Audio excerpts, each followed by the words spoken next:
সড়ক মহাসড়কে বাড়ছে ঈদে ঘরমুখী মানুষের চাপ, যানজট নিয়ন্ত্রণে কাজ করছে আইন শৃঙ্খলা বাহিনী। নবীনগর চন্দ্রা মহাসড়ক থেকে বিস্তারিত জানিয়েছেন সহকর্মী জাহিদ হাসান শাকিল। এই মুহূর্তে আছি নবীনগর চন্দ্রা মহাসড়কের বাইপাইল মোড়ে। আমরা কিন্তু দেখছি বেলা বাড়ার সাথে সাথে কিন্তু এই মহাসড়কে কিন্তু ঈদে ঘরমুখী মানুষের চাপ কিন্তু বাড়ছে। আমার পিছনে দেখছেন যে মহাসড়কটিতে আমরা দাঁড়িয়ে আছি। এই বিশেষ করে এই বাইপাইল পয়েন্টে আমরা কিন্তু দেখছি যাত্রীর চাপ কিন্তু বাড়ছে। অনেক যাত্রী কিন্তু দাঁড়িয়ে আছেন কাঙ্ক্ষিত গাড়ির জন্য।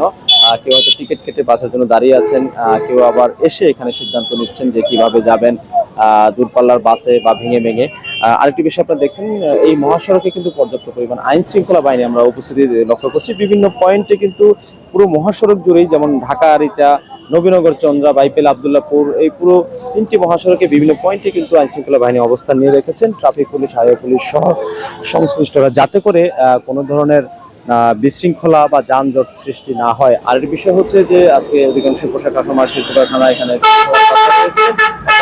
বিকাল থেকে এই চাপ আরো বাড়ার আশঙ্কা রয়েছে। সেই ক্ষেত্রে কিন্তু এই মহাসড়কটিতে অতিরিক্ত গাড়ির চাপ এবং যাত্রীদের চাপের ফলে কিছুটা যানজটের আশঙ্কা কিন্তু থেকেই যায়।